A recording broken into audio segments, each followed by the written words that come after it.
Vamos hoy día a tocar el tema de la impugnación en el derecho procesal, pero como nosotros estamos en el procedimiento ordinario, lo vamos a adaptar a lo que es exclusivamente el procedimiento ordinario del día de hoy, ¿no? Entonces, primero, la impugnación tiene que ver con el derecho a recurrir, ¿no? Es un derecho constitucional que tenemos nosotros de recurrir ante cualquier autoridad, sea administrativa o sea jurisdiccional, para hacer valer nuestra inconformidad en base a fundamentos y razonamientos eh, legales, ¿no? Entonces, si un ciudadano se siente no conforme, no conforme con una resolución, un fallo de una autoridad, tiene pleno derecho a recurrir, a presentarse ante esa autoridad competente y manifestar su disconformidad. Esa autoridad también tiene la obligación de atender el pedido de la impugnación realizada y ustedes saben ya pues que sigue el procedimiento en razón de cuál sea aquella impugnación. Existen impugnaciones de tipo horizontal, existen impugnación de tipo vertical, ¿no? Dentro de la doctrina hablamos que horizontal son aquellos que son conocidos y resueltos por la misma autoridad, y verticales son aquellos recursos que se presentan pero que es conocido y resuelto por una autoridad superior, ¿no? ¿Cuáles son esas? ¿Qué puedo impugnar en el procedimiento ordinario? A ver si se acuerdan.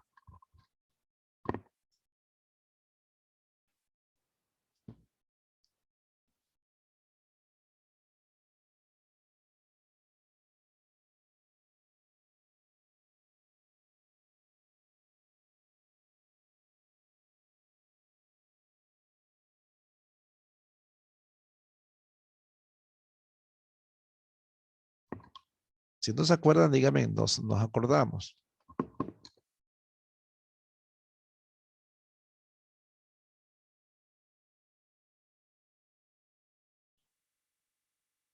Yo sí no me acuerdo, la verdad, doctor.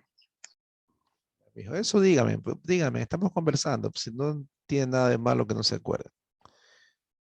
Ya. Bueno, a ver, primero sobre qué se puede impugnar, sobre qué actos en el procedimiento ordinario, y olvidémonos del administrativo, etcétera.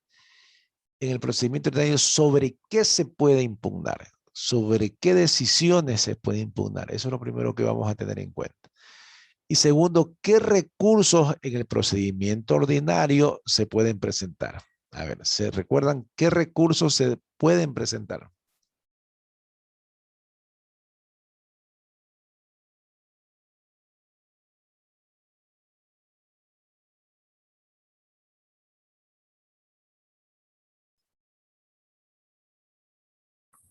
Recurso de apelación, abogado. Ya, uno, recurso de apelación. ¿Cuál más?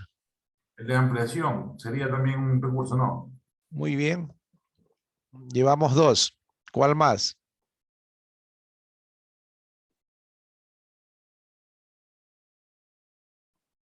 Recurso de cesación. ¿Cuál? Recurso de cesación.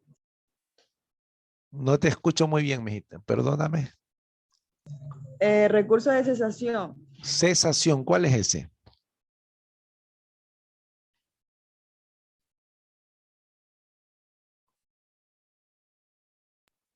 Ah, El recurso de casación, abogado. casación. Ya vamos tres. ¿Cuál más?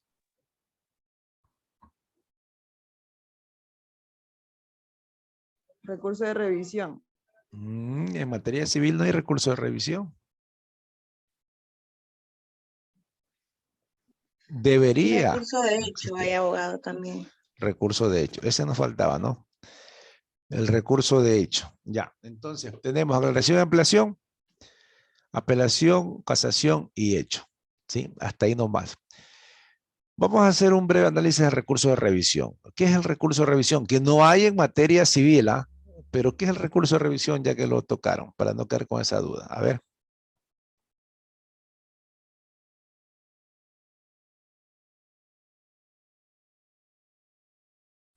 Recurso de revisión, doctor, sería como un tipo de control de legalidad acerca de esa resolución motivada por parte del juzgador. De legalidad, ya. ¿Y por qué dices de legalidad, Sammy? La legalidad porque va a revisar en este caso la resolución motivada por parte del juzgador, por eso para mí es de legalidad, porque hay internamente recurso de revisión que se va a hacer. Ya. ¿Quién tiene alguna otra idea? Vamos conversando, no importa que se equivoquen, no importa. Yo tampoco puedo tener la razón, a la final estoy equivocado. Estamos conversando. Vamos a razonar por qué razón sí, no y por qué se llama, como se llama, ¿no? Recuerden ustedes que gramaticalmente nosotros debemos definir por qué las cosas. Entonces, a ver, ¿quién se acuerda o quién conoce brevemente qué es el recurso de revisión? ¿Para qué sirve? Vamos a materia penal. ¿Existe en materia penal recurso de revisión, sí o no?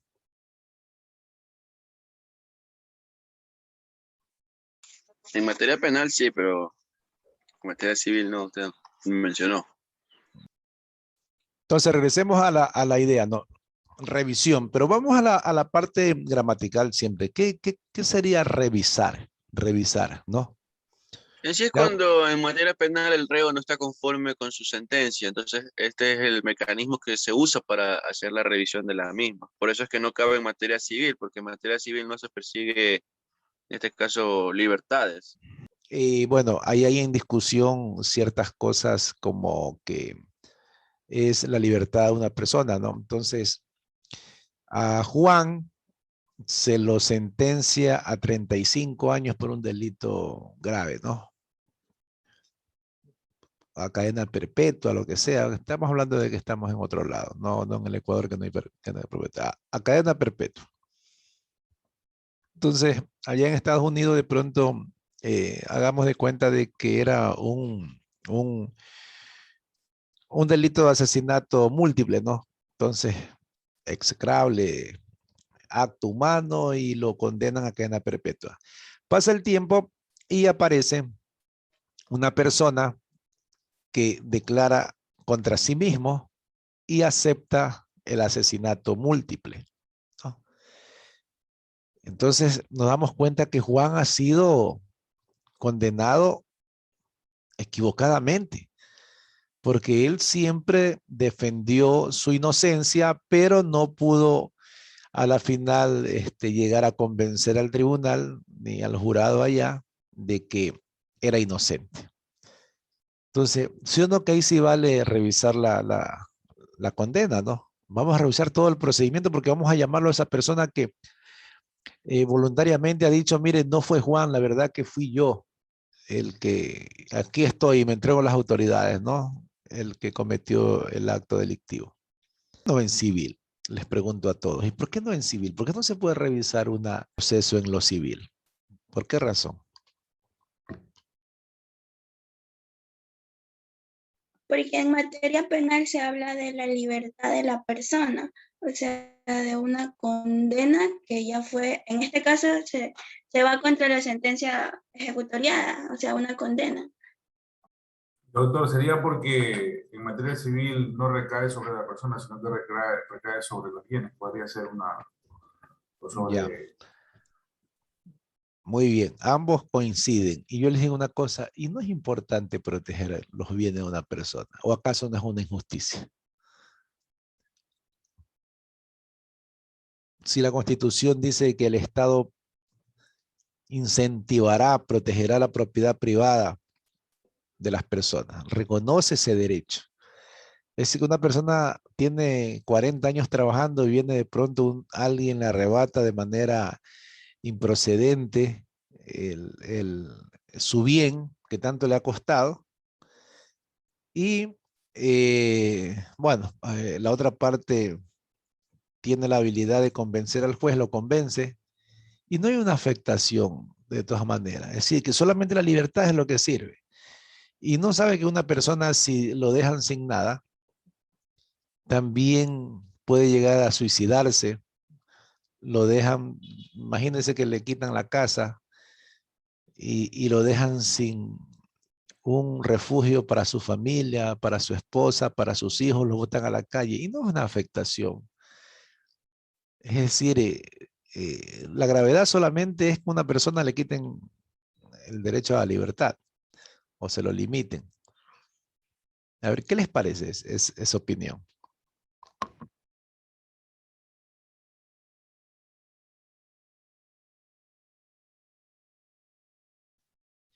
Doctor, pero yo desde mi punto de vista creo que el ejemplo ha sido un poco, bueno, irónico, porque igual de la manera que se plantea no es como en las instituciones jurídicas está, pero de hecho planteándolo así usted tiene la completa razón, pero bueno, yo discrepo así un poquito de la forma en que se puede practicar eso ahí de... como usted Yo opino lo mismo que el compañero Sammy, porque el Estado en ese momento yo no creo que piensa así, porque, o sea, si en penal, como decía la compañera y el compañero Sammy, lo que se protege es el bien preciado, decía el derecho a la libertad, mejor, pero no es penal, pero en el civil, como es civil, es el derecho a los bienes, pero no creo. No, yo sí estoy de acuerdo con lo que dice el abogado en eso. De hecho, es verdad que uno se sacrifica, se esfuerza por llegar a tener algo, para subsistir o para dejarle algo a su hijo, como normalmente se dice. Pero de manera, por eso digo, de manera un poco irónica, porque usted dice, bueno, tal persona se ha sacrificado tantos años, ¿por de qué manera se lo pueden arrebatar? O sea, quisiera el ejemplo. A menos que haya incurrido en alguna, no sé, en alguna situación. Ya, gracias. A ver, Buenos días. sí, buenos días. Cuénteme, dígame. O sea, es mi criterio, ¿no? Sí, sí, Cuando hablamos tranquilo. en materia penal, incluso estuvimos hablando, usted mismo mencionó acerca de una persona de que está presa, por decirlo en estos términos, por error, pero viene la otra persona, el que cometió el delito, viene de las autoridades, lo reconoce, que él fue el que cometió el delito y la otra persona está detenida por error. Pero vamos a un bien que usted lo compró hace 10 años, por ejemplo. Pero ¿qué sucede? Que usted va a hacer hace un crédito hipotecario, hipoteca el bien. Pero ¿qué sucede? Que por viveza de la persona que hace la hipoteca, no quiere cancelar, no paga la deuda. Entonces, lamentablemente, estas son las consecuencias de la persona que hipoteca su bien, pero no cancela la obligación que tiene, no cumple con la obligación. Entonces, eso es un punto de lo que él puede perder el bien. ¿Me entiende? Entonces, a veces la persona mismo Ya, se ya. cae en esta... Más que nada creo que en materia civil hay la contraprestación, a lo mejor es por eso. Ya, Ahora, buenos perfecto. días. Jocelyn, buen día. Buen día. De manera subjetiva, estoy de acuerdo en lo que usted dice, porque en este caso nos estaríamos apegando como al lado humano, sentimental del bien, porque me esforcé, porque me costó, etcétera. Pero de manera objetiva, no estoy de acuerdo porque se supone que si uno adquiere una obligación, es responsabilidad de uno también salir de esa obligación, cumplir con esa obligación. Muy bien, ya, a ver. Les explico un poquito más, parece que no me entienden, ¿no? A ver. Doctor, disculpe, Sí, yo tengo una Henry. observación también ahí. Sí, tranquilo. Diga. En cuanto a materia civil, lo que pasa es que como veíamos hace algunos semestres atrás, la conciencia y voluntad, que es un acuerdo entre las partes que se llega dentro de estos requisitos del contrato. Entonces, la persona que pierde su bien, lo pierde cuando él hace por ejemplo, una compraventa, una falsa compraventa. Pero él tiene conciencia y voluntad de que va a hacer una venta o va a hacer o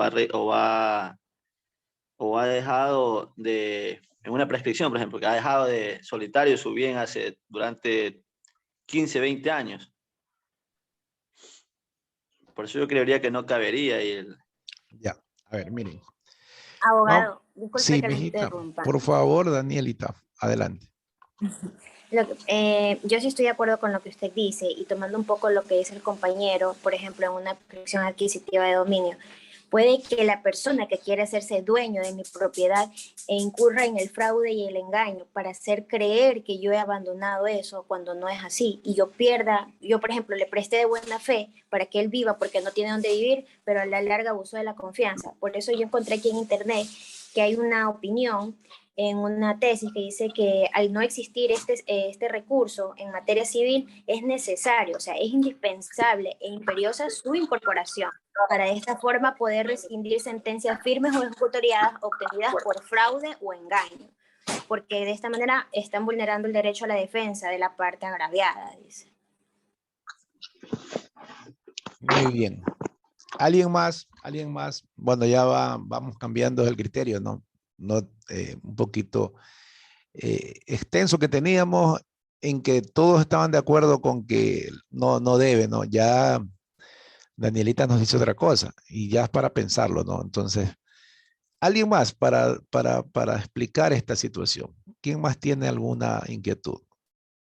¿Quién puede aportar más? A ver.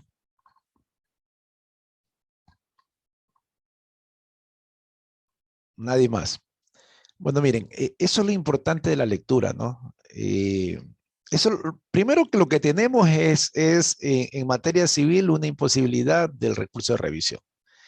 Y cuando nosotros nos preguntan, sí, no hay. Y lo primero que nos ve en la cabeza no es porque no se puede revisar y crearía, dicen ciertas personas, una inestabilidad, un desequilibrio dentro del sistema, ¿no? Entonces, ¿cuál es la seguridad jurídica si mañana me van a poner un recurso de revisión y va nuevamente todo a regresar a su estado anterior?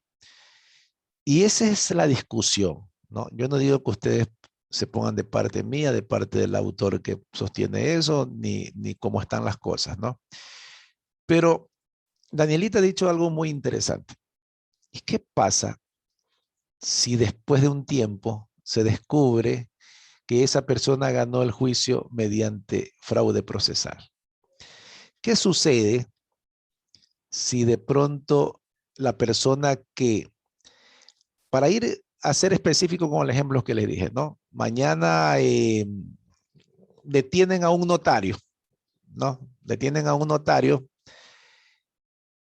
por cuestiones ilícitas, ¿no? Este notario estaba haciendo barbaridades ahí. Entonces, dentro de eso, todo lo que ha hecho de mal está que a Juan, a Pedro, pongamos hablando, a Pedro que perdió un juicio en lo civil y le quitaron todos sus bienes inmuebles, ya había sido dentro de un juicio donde se utilizó escrituras falsas que ese notario ahora declara que él las hizo, porque bueno, como ya eso es un delito, el señor dice, sí, yo de verdad me dedicaba a eso y aquí están todas esas escrituras falsas, ¿no? Y de pronto Pedro había perdido su juicio en base a esas escrituras que se descubre de un tiempo después de la sentencia, de que son falsas. Y él siempre pasaba diciendo, señor juez, esa escritura es falsa si yo nunca he vendido. ¿Por qué no se puede solicitar y permitir que se revise una sentencia en lo civil? ¿Cuál es la diferencia con lo penal? ¿Que solamente la libertad es el bien protegido, la vida de la persona? ¿O acá no hay una afectación no solamente para esa persona, sino para toda su familia? ¿O la justicia solamente debe ser para ciertos actos y para los otros no? Entonces no es justicia, pues. La justicia selectiva tiene mucha crítica dentro del sistema, ¿no? Entonces, ahora sí necesito que me den su opinión. ¿Se debería o no se debería? A ver, con ese ejemplo ya que Danielita pone aquí en la discusión y ya me da la idea para explicarlo mejor. A ver, ¿qué les parece?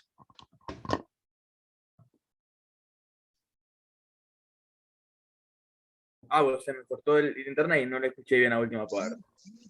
Sí, digo que las opiniones sobre, una vez que ya está explicado eso con el ejemplo de Danielita, ¿qué criterio tienen? Es decir, se debería solamente proteger con el recurso de revisión cuando existen delitos contra la persona. ¿Por qué no se debe proteger también los bienes de la persona si es un derecho constitucional? Yo quiero que reflexionen. ¿Por qué no? ¿Por qué? Profe, entonces debería primero de verificar si realmente el funcionario público incurrió en alguna falta y debería ir por un juicio colusorio, creo que se llama. Y aparte que el COGEC prevé otras alternativas. No sé si estoy equivocado, pero es mi manera de pensar. Por ejemplo, tiene la aclaración, tiene reforma, tiene ampliación, tiene revocatoria, que ahí podría ir una revocatoria, apelación, casación y recurso de... Pero la revocatoria, ¿contra qué se hace? Contra la sentencia No, que no, se no, no, aprobó no. después que tuvo vicios. No, cuidado. La revocatoria no es contra la sentencia. La sentencia no se puede revocar. La sentencia se apela, claro, que termina revocando el juez superior o el tribunal superior. Revóquese la sentencia que venida en grada, sí, pero yo solicito es que se atienda a un recurso de apelación o de casación extraordinario. La revocatoria solamente es para ciertos autos. Recuerden ustedes también que eso deben manejar los autos, la diferencia entre autos y sentencia, pero la sentencia no se puede revocar. Yo no le puedo decir, señor juez, revoque su sentencia, ya no. Claro, debería de ser un jerárquico superior. Ahora, Manolo, la idea es que, a ver, yo estuve litigando y yo estuve diciendo, oiga, señor, esto sí es mío, ¿por qué me lo quieren arrebatar? Pierdo en primera instancia, pierdo en segunda instancia, voy a casación y casación, como solamente lo que debe hacer es atacar a la sentencia en la parte legal, ya no se abre prueba, ¿no es cierto? Es un recurso extraordinario. Ya el juicio terminó en segunda instancia, hasta ahí llegó el juicio. Casación es un recurso extraordinario para atacar las falencias en puro derecho. Entonces, y también pierdo en casación. Y de pronto sucede lo que sucede, es decir, no hilemos fino, es decir, puse ese ejemplo para que me entiendan del notario, ¿no? Pero acá me doy cuenta que no es un delito de concusión ni nada de eso, ni colusión, ni nada de esas cosas. Ya. Solamente se demuestra por algún motivo que esa persona utilizó documentos falsos para poder ganarme a mí en el juicio. ¿Y por qué no tengo yo el derecho de presentar un recurso de revisión si se demostró que esos documentos eran falsos, como yo decía? Pero como ya perdí el juicio, ya no me permiten revisión y ya pues me quedé toda la vida sin mis bienes. Imagínense, me llevaron, entre tanto que yo trabajé, bienes por $500,000 y estoy en la calle yo viviendo como una persona indigente, y el otro tiene los bienes que me arrebató con documentos falsificados. Para decir un caso, no puede ser cualquiera el ejemplo. Pero yo digo, ¿por qué no tengo derecho a pedir un recurso de revisión? ¿Por qué sí para lo penal y por qué no para lo civil? ¿Cuál es la diferencia? Si aquí estamos tratando en derecho de buscar, como dicen, la justicia. No. Entonces, ahí es que yo digo, bueno, pero denme una razón. ¿Por qué? ¿Por qué? ¿Por qué para allá sí, para qué para acá no? Que lo civil no es importante. ¿Se entiende? Entonces, imagínense que una persona, como decía Danielita, me gane un juicio a mí con una letra falsificada. Y a mí me obligan a una letra falsificada por $100,000, me obligan a pagarle $100,000 y yo ya no me quedo más. Me remataron mis bienes o tuve que vender lo que tengo para pagarle porque el juez me dice, pague, señora. Estamos en etapa de ejecución, pague. Y yo, para no quedar mal, bueno, para que ya no me sigan un juicio de insolvencia, y pago. Y de todas maneras, si me exigen un juicio de insolvencia, yo soy insolvente o soy una persona que estoy señalado como una persona que no cumple con mis obligaciones, etcétera. También hay daños colaterales, ¿no? Que afectan al patrimonio y afectan a la persona. Cuando hay un daño moral, se afecta a la persona y se afecta al patrimonio. Entonces, ahí vamos en el asunto del daño. Pero, y de pronto, se descubre que esa persona ha sido un falsificador experto y que falsificaba todo, pues falsificaba sellos, falsificaba firmas, y de pronto esa letra de cambio con la que a mí me obligaron a pagar $100,000 ha sido falsificada. Pero como dice, usted ya no puede reclamar porque aquí en el Ecuador no existe el recurso de revisión y solamente para asuntos penales, bueno, entonces no puede reclamar, pues ya pagó, ¿ya? Entonces, si está clarito de que ese documento con el que él llegó al convencimiento del juez no era un documento real, ¿no? Era un documento forjado. Entonces, bueno, eso para reflexión. Y a buena hora que Danielita dice que existe hasta una tesis sobre eso, lean esas cosas, que eso es importante, ¿no? Son temas de discusión. Ese es el abogado es de lectura. Ahí, ¿Y usted qué opina? ¿Por qué no hay recursos para la materia civil? ¿ya? No, es que yo quiero que reflexionen ustedes. Yo quiero que reflexionen ustedes. Lean esa tesis que dice Danielita. Léala. Sí, mi opinión no importa. Abogado, disculpe que lo interrumpa. Entonces, ¿por qué, no me quedó claro, por qué entonces el recurso de revisión es declarado inconstitucional? ¿Quién ha dicho que es declarado inconstitucional? O sea, yo leí aquí en que salió que dice que en pocas palabras el recurso de revisión es declarado inconstitucional. Ya, Porque, ¿por qué? Yo estaba leyendo esta tesis también y hace referencia al artículo 356 del COGEC. Ya. Ahí está porque lo hace del curso de revisión, pero no es inconstitucional. Ya, entonces, es que ahí yo no puedo opinar porque no tengo la tesis a la mano, no sé exactamente lo que me preguntan. Ya, pero, a ver, lo que existe es un sector que hace una crítica a la falta de revisión en el ámbito civil y consideran que debería hacérselo. Es decir, debería constar dentro de las impugnaciones para evitar estas cosas. Es decir, si se descubre que después el otro le ganó con artimañas, digamos, ¿no?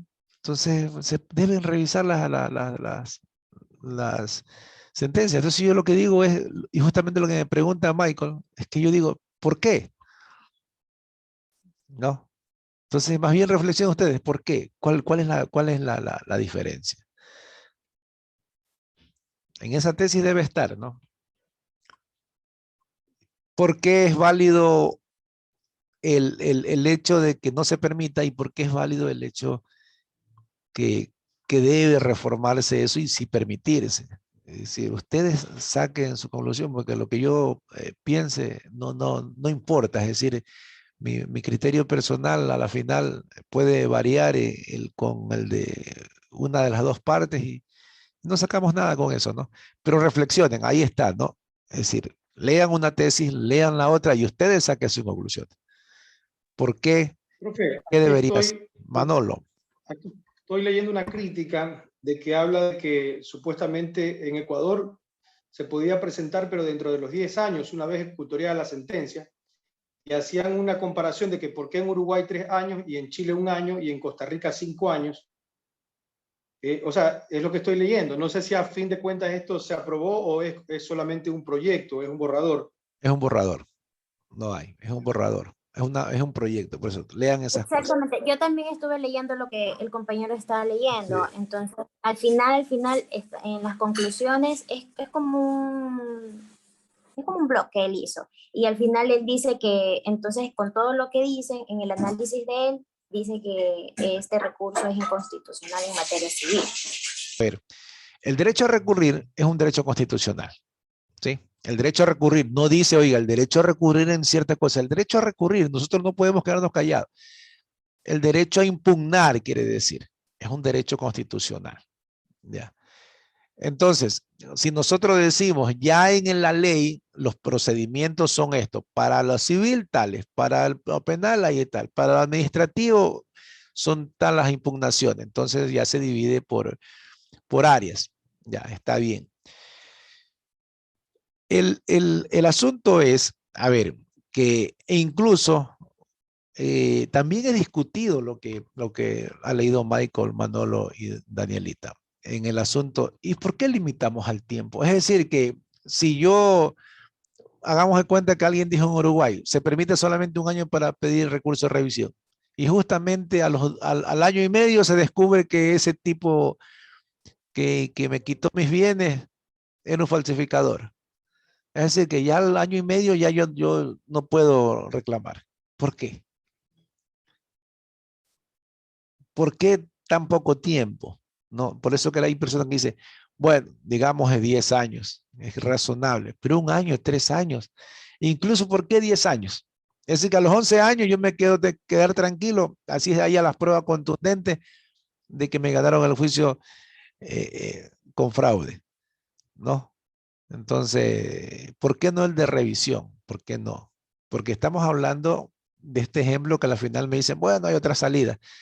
Cualquiera que sea, la inquietud que yo tenga contra esa sentencia, contra ese proceso, así como el derecho penal, el recurso de revisión, hablándolo de manera amplia, es la que revisa, ¿sí? Que permite revisar una sentencia y un proceso, todo en su totalidad, para ver si esa persona dice, oiga, he sido injustamente sentenciado, ¿no? Entonces, las sentencias no solamente se dan en materia penal, también se dan en materia civil. Sentencias, resoluciones, decisiones. El ser humano se puede equivocar. Y la idea es, para reflexionar, ¿se puede equivocar el juez de primera instancia? Sí. ¿Y se puede equivocar la corte provincial? Sí. Y alguien dice ahí, una vez yo discutía esto en titulación, porque alguien me decía, es que me dijo el abogado de praxis que como ya es sentencia de corte constitucional, de corte casacional, ya no hay discusión porque ya él dieron el fallo. ¿Y quién ha dicho que son dioses para no equivocarse? ¿O creen ustedes que la Corte Constitucional muchas veces también no le ha dado la oreja a toditos? Y a exactamente lo que usted, disculpe que lo interrumpa, sí, exactamente de la manera que usted lo está diciendo, él concluye también, son varias conclusiones. Unas dice de manera como graciosa, dice de tal manera que si los jueces o tribunales o salas de garantías penales pueden cometer errores judiciales en esa materia, porque los jueces en los campos de materia civil también no pueden cometer errores judiciales, y entonces porque el recurso de revisión en materia civil es inconstitucional. Ya, por eso le digo. Y entonces cuando va y dice, oiga, Yo encontré algo propio. Ya, dime, Manolo. Dice que el debate que se sostuvo en la Asamblea contra el recurso de revisión es que atentaría directamente contra la institucionalidad jurídica de la cosa juzgada, sustancial en los juicios, y por ende afectaría el derecho de seguridad jurídica contemplado en la Constitución del Ecuador. Y en materia penal no.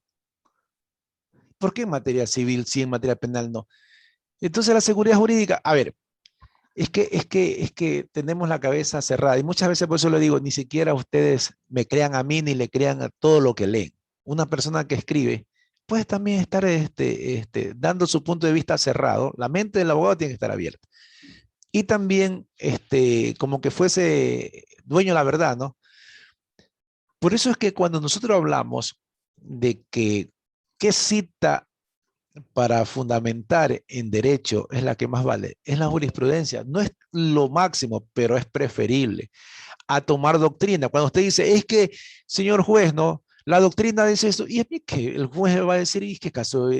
La persona que escribe es dueño de la verdad, por más que sea un iluminado, es su teoría, y ya hay otro que escribe en contra de esa teoría, ¿sí? Entonces, ¿qué es la seguridad jurídica primero? ¿Qué es la seguridad jurídica? Ahí es que ahí entendemos. Cuando nosotros decimos rápido, la seguridad jurídica es que a todos tenemos que estar pendiente de que las cosas sean claras y así. Y el Estado no puede también tener falencia, ¿no? Por eso es que cuando se discute la seguridad jurídica, por ejemplo, en términos de justicia indígena, se rompe la seguridad jurídica, se rompe pues. ¿Y cuál es el problema? Es que como que la seguridad jurídica fuera algo sagrado, ¿no? Cuando en un Estado, sí, plurinacional y que reconoce ¿cómo les digo? La diversidad de cultura y también el aspecto legal, jurisdiccional, como la justicia indígena que tiene jurisdicción también, ¿no? Entonces, tienen poder. Y alguien dice, pero entonces que la justicia indígena rompe la seguridad jurídica. Y la rompe, pues de eso se trata. Si cuando nosotros hablamos que no existe un solo sistema jurídico dentro de un Estado, se la rompe y se la acepta. Entonces, lo que le digo es, Manolo, si se dice usted, si se aceptara dentro del Estado, ¿no es cierto?, dentro del sistema jurídico, un recurso de revisión en lo civil rompe la seguridad jurídica y en lo penal no. Es que es lógico pensar que también, pues. Entonces, ¿por qué para una materia sí, para otra materia no? ¿Por qué en tributario sí, por qué en tributario no? ¿Por qué en laboral sí, en laboral no? Es decir, ¿cuál es en sí? Yo digo, ya las cosas están dadas, ¿no? Por algo será, ¿no? Pero sí hay que reflexionar, hay que ser crítico, ¿no? Y por eso es que mucha gente escribe sobre esto y dice, bueno, tanto así que en materia de lo que estamos hablando, en América Latina existe un fuerte movimiento que está impulsando esto, ¿no? Y les explica y le dicen, mire, por esto, por esto, por esto. Y cuando llegan a la discusión ya básica entre sectores teóricos, académicos, dicen, bueno, pero dígame, ¿por qué no? Ah, y comienza ahí lo típico, ¿no? Es que rompe la seguridad jurídica y acá no. Es porque no está afectando a la persona en sí, sino a sus bienes, y que los bienes no son importantes. Es decir, que entonces dejemos que todos se nos roben, pues no que nadie nos protege. Leamos la Constitución, ¿no? La propiedad privada en nuestro sistema es garantizada y promovida por el Estado. Si te garantiza, te protege. Entonces, nosotros no tenemos aquí un sistema comunitario. Si dijésemos, tenemos un sistema comunitario, bueno, pero no, tenemos, aquí se reconoce la propiedad. Manolo parece que vas a hablar, dime. Pero, sí, se me ocurre algo, como en el tema civil estamos hablando prácticamente de bienes patrimoniales. Imagínense que yo presente un recurso de revisión de la sentencia, como era antes, porque estaba leyendo que antes tenía hasta 10 años, lo presento 9 o 10 años. Y resulta que a la hora de restituirme el derecho, el bien, o sea, la parte material, ya no existe. Ya por el paso del tiempo y todo lo demás, ¿cómo restituyo ese derecho? Yo quedaría prácticamente en el vacío. Y claro, en el momento tenemos hasta la casación, o sea, como dándole chance, dándole tiempo para poder resolver esa cuestión en la que se discuten cuestiones patrimoniales. Porque también no podemos obviar el paso del tiempo. El paso del tiempo de ley va a deteriorarla. Y lógico, y eso es natural. Es como que yo dijera, entonces, no se acepta el recurso de revisión, porque cuando ya se descubre que el tipo ha sido inocente, ya está muerto. Pero por eso hay otros medios de reparación, pues. Hay que buscar otra manera de reparar. Es decir, por ejemplo, en materia penal, ¿no? Después de, como no hay tiempo, después de tanto pasar, han sucedido muchas cosas. Pero eso no debe ser un límite, ¿no? Ya veremos cómo solucionamos. Bueno, si no se puede, no se puede. Es como cuando decimos, oiga, a ver, y una persona le prestó un dinero y bueno, y no le paga. Y de pronto ya se deshizo de su vida, no tiene nada. Y ya, pues, ¿qué más queda? Ya no se puede hacer más, pues declararlo insolvente y punto. Pero eso no limita que decir, a ver, señor, no presentemos ninguna acción ejecutiva porque al final los bienes ya no existen. Y lo lógico es que ya no existan, por lo general ya no existen. Pero ahí se llega a ciertas situaciones de insolvencia, no sé qué, hasta ahí llegó. Ya no se puede más, ¿no? Y hay personas que se deshacen de los bienes, a veces hasta fraudulentamente, por eso existe la acción pauliana en el derecho civil, ¿no? Lean un poco la acción pauliana, el pretor Paulo, el famoso pretor Paulo de derecho romano, ¿no? Sostenía esta tesis. Entonces existen también acciones paulianas o revocatorias que se pueden seguir, pero que son, ya nos desviamos el tema, parte de la situación. Pero decir, por ejemplo, que entonces no permitamos el recurso de revisión porque al final ya está muerto. Pero bueno, pues la cuestión es que hay que dejar sentado de que aquí existió un error, pues, porque llegó hasta casación y sigue existiendo el error. Y para concluir la idea, para hacer un receso, para que se tome un cafecito, la Corte Constitucional también ha sido observada pues, por cortes internacionales. Entonces aquí, si ya llegamos al ámbito, bueno, tendremos que ir a ver una corte en Marte para ver cuál tiene la razón. El derecho siempre será discusión. El derecho siempre será discusión. Eso es lo rico, eso es lo académico. ¿Se entiende? Buscarle siempre a todas las cosas otro punto que nos... ¿Por qué nos sirve esto? No por ser polémicos, nos sirve para aprender el derecho, ¿sí? Para reflexionar. Ustedes ven, hay un simposio. ¿Qué es lo que se presenta como ponencia? Cosas de estas, ¿no? Que uno lo hace reflexionar y dice, bueno, ¿y por qué? ¿Y por qué tal cosa? ¿Y por qué debe ser así? Son problemas en el ámbito jurídico que sirven para escribir, ¿no? Para escribir papers, para escribir tesis, para escribir artículos científicos, lo que sea. Por eso es que se habla de que siguiendo un orden sistematizado dentro de la escritura jurídica, sí es un aporte científico, ¿no? Porque también esto es parte del todo de la humanidad. Así el derecho es tan importante, ¿cierto? Que puede acabar con una sociedad o también puede impulsar al desarrollo de la propia sociedad. Pero el abogado debe ser de cabeza amplia, mente amplia, no cerrarnos a un solo criterio, una sola banda. Es porque yo soy constitucionalista, entonces yo voy y el constitucionalismo es lo máximo. No, también hay otros sistemas imperfectos, pero que han aportado pues dentro del desarrollo del propio derecho. Bueno, dejemos ahí la discusión por un momento, son las 7:50, 15 minutitos para que nos tomemos un cafecito y nos relajemos y vamos a seguir con el tema de la impugnación de hoy día, ¿no? Entonces, 8:05 regresamos. ¿Está bien? Ya.